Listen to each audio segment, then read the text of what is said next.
So we're going to work on next two centers, transition right into LSEwings, and I want to just give more good examples for the LSEwing steps, showing you how optimal that it can be. So I was able to easily add the fourth orange center and then just attach that half bar to the back. So I have a D of orange and a back of green.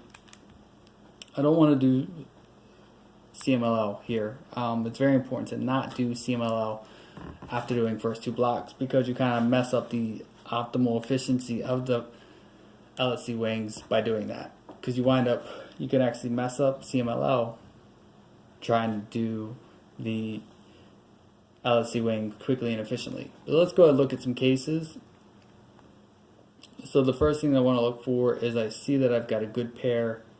I notice I've got a good pair here and a good pair of the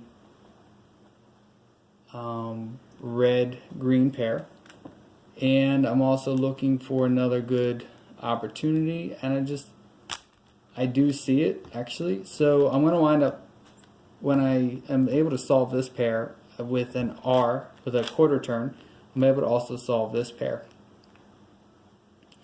So what's interesting is that, so I'm able to do an R and actually pair up with that single move, pair up two pair. And then basically I just want to put down a third pair. So I'm actually going to do R, U prime, R. What that did is it solved the green-red pair and the white-red pair. And so then when I did my R prime, it brought the yellow edge pair down and actually set this pair up so that way it was in a good spot. So I'm going to do a U2, and the great thing is I've already got a half bar here. So even though it doesn't solve all four, I know that I'm going to wind up with being in a good spot, because I'm going to wind up doing an R, U2, R prime, solving this third pair down, and also getting a good case here.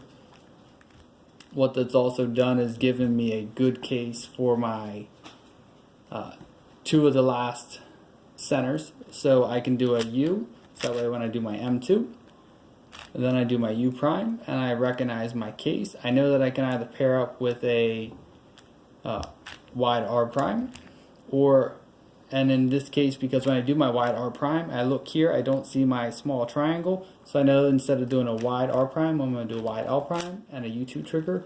L, U, L prime, U, wide L. LSEwings is solved. CMLL done, and I do have odd parity. So I don't want to fix it yet. The only time you want to fix odd parity immediately is if you can get like a next two center skip or a last two center skip along with it. So you want to really, because you don't want to do a next two set or a odd parity solve and still have parallel parity, because you can solve them simultaneously if you recognize the case, and also influence centers along the way. So what I'm going to do, I'm going to treat this, because I had the blue, I'm going to treat the blue-red wing as my buffer wing, because the red and blue centers are unsolved. So I'm going to just go ahead and orient, leaving the blue-red wing flipped. Do my 4B case.